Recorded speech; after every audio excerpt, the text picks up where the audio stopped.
Hello everyone, I hope you're all doing well. Unfortunately, I'm not able to be present at this amazing conference, yet I have recorded my presentation and I'm sharing this with you today. I hope you get to enjoy. Let me share my screen.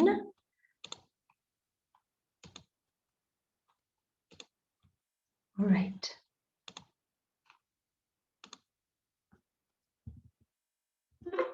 There you go. So my name is Eleana Velentza, and I'm a PhD fellow at Alan Gray Center for Values-Based Leadership at the University of Cape Town in the Business School. You can see my email. For any questions or further collaboration, you can always contact me via this email. During this conference, I've decided to touch upon women's leadership in the era of the pandemic and whether masculinities have become obsolete. I will just start straight with the short summary.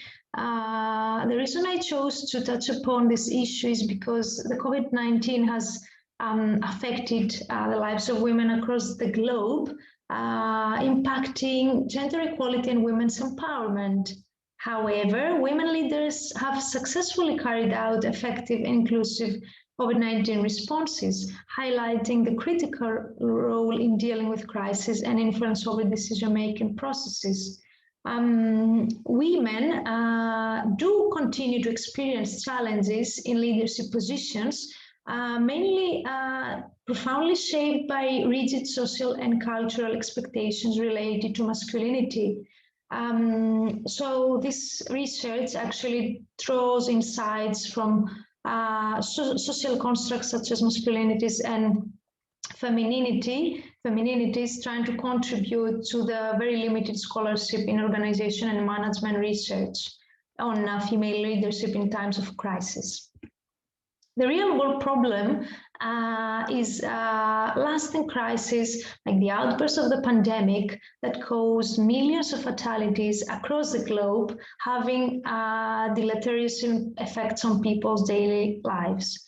We have seen that the pandemic has proved highly contagious, unpredictable, and fatal that took public policies responses and also national leadership decisions across all countries.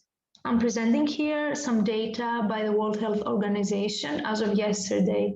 Overall, 177 million confirmed cases, including 3.8 million deaths and about 408,000 new cases, with America being the #1 all over the world with in total 70 million cases.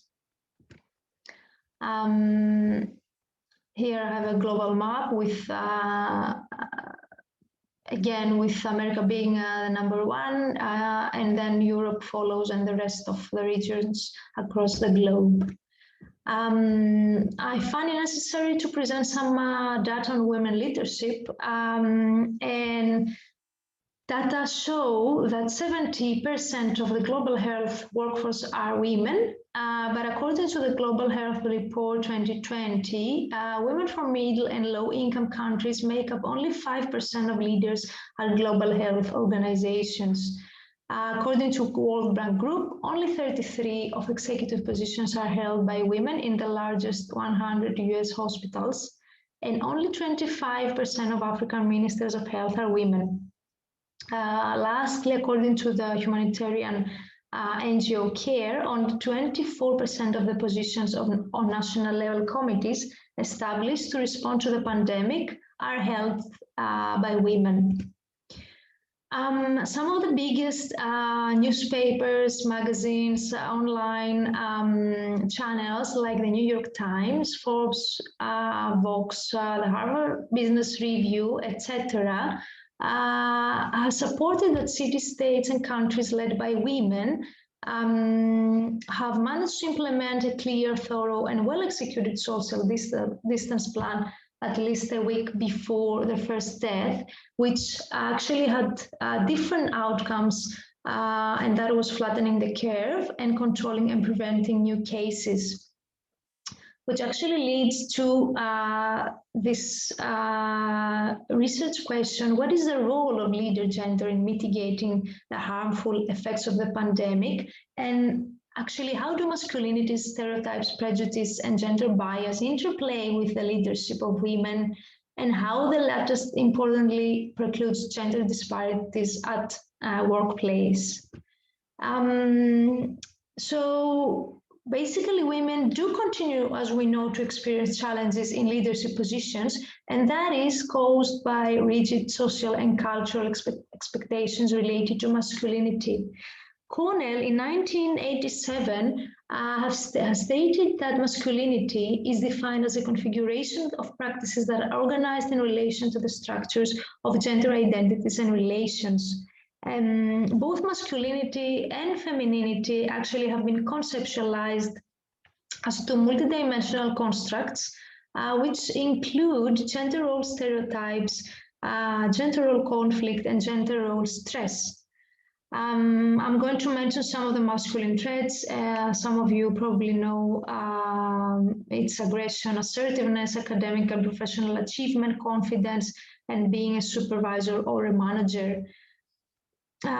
We shouldn't forget that according to previous scholars, women are being pigeonholed into roles which were deemed to be feminine and requiring womanly traits. And when women actually women are also condemned, were also condemned, showing the masculine traits that were considered to be necessary to be an effective leader. Talking about the thing manager, thing male phenomenon, a study of male managers of Shine in 73 and female managers later by the same author in 75 show that both contended that a successful manager needed characteristics, attitudes, and temperament that were commonly ascribed to men. And the relationship between this phenomenon and the glass ceiling phenomenon is that the thing manager, thing male phenomenon is one that continues to contribute to the glass ceiling phenomenon. That actually, what happens is that sees the number of women go down as they go up the corporate ladder. Finally, Lovendusky argues that a politician or a political leader has been shaped by stereotypically masculine traits because of the historical domination of politics and leadership positions by men, with a concomitant devaluation of the feminine. However, we need to acknowledge basically that according to history and the traditional way of life, women have always been resilient and inspired and motivated and empowered when it comes to crises like that. So women, mothers look after sick members of the family, they look after the children, men, they take charge of the household hygiene, and they ensure that everybody actually washes their hands.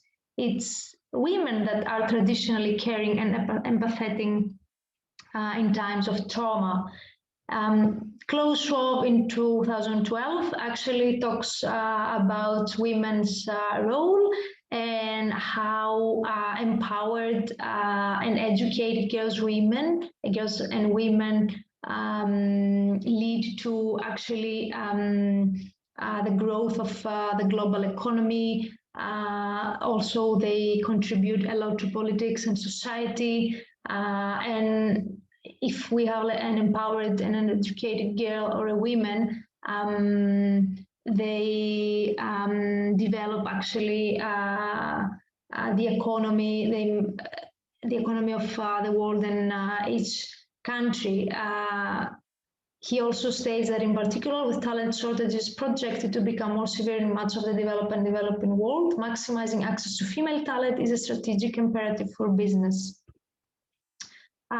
Previous scholars like Johnson and other authors argue that during pandemic, there are so many particular opportunities for perceived everyday feminine traits in the private sphere to be valued in women leaders, And other scholars support that protective femininities utilizes forms of protectiveness like compassion, caring, and empathy, and as a consequence supports that feminine characteristics define women politicians that will facilitate their looking after citizens. Hofstede spoke about the dimension of masculinity and femininity. In short, I have to mention that in feminine cultures, members of the culture attach more importance to relationship, actually to helping others, to the physical environment than people in masculine cultures, whereas in masculine cultures, people emphasize more on careers and money. So the goals of both men and women are very differentiated in masculine than in feminine cultures. And as Ryan and other authors claim, perceived feminine leadership attributes are very often valued more in times of crisis. Lastly, a study by Johnson and other authors in 2008 found that sensitivity was more strongly associated with female leadership, whereas masculinity, strength, and tyranny were more strongly associated with male leadership. I'm not sure if many of you have heard about the alpha female, but the alpha actually female is defined by diverse masculine traits. I've mentioned some of them earlier, such as aggression, assertiveness, academic and professional achievement, confidence, being a supervisor or a manager, or exhibiting a type A personality. In previous research, Sumra in 2019 actually found that the measure of masculine traits was identified as the only predictor of alpha female status as per the multiple regression model that was used in the study, and that both alpha and non-alpha women scored the same for the measure of feminine traits. And in their study, Schiffer and other authors in 2011 examined the extent to which leadership attributes masculinity, risk-taking, and decision-making affect perceived crisis proneness. And so they concluded that although pronounced masculinity would have been advantageous in managing crisis, it would not be as conducive as leadership attributes that facilitate crisis proneness. To continue with Windsor, in 2020, actually, result concluded that according to the research, countries led by women are qualitatively very different from those led by men. From a theoretical perspective, women leaders should be ideally positioned to govern better than male leaders through a global pandemic crisis, because female leaders focus on communal policies, while also fulfilling the more masculine agentic framing their ability to intervene decisively in times of crisis, such as closing borders and mandating quarantine. Also, the cultural values play an important role, actually, that differentiate countries who fared better and worse during the pandemic. Some of the biggest also newspapers and magazines across the globe, such as the Washington Post or the New York Times, stated that female world leaders hailed as voices of reason during the pandemic, and that women are the stronger sex during, again, this pandemic. Mentioning a couple of women leaders, good examples, such as New Zealand's Minister Ardern or Angela Merkel, Germany's minister, and then Denmark's Minister Mette Frederiksen, and Tsai Ing-wen, Taiwan's minister, and Finland's Sanna Marin. So all these women have been praised for their effective messaging and decisive action, which has contrasted starkly with the bombastic approaches of several of the world's most prominent male leaders. I need to mention here that the relative early success of these women leaders has so far attracted very many headlines all over the world, but little academic attention, and that's why I will touch upon this amazing topic. Among my conclusions, it's that recent research and scholarship on leadership demonstrates actually that is advantageous for both male and female leaders to have masculine and feminine attributes.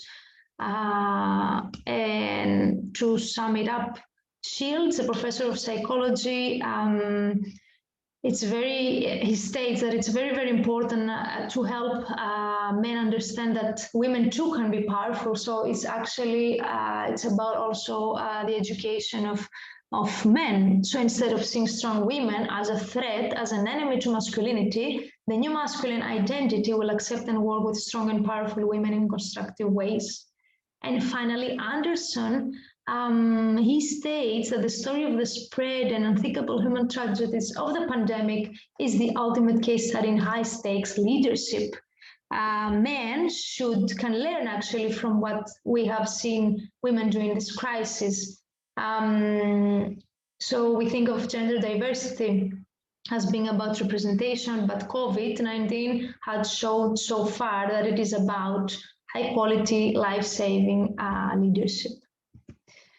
And yeah, thank you for your attention. That was the end of my presentation. I hope you enjoyed it. Again, if you have any questions, please email me, and I'm very willing to reply to you or collaborate with you in the future. Enjoy the rest of your day and stay safe. Bye-bye.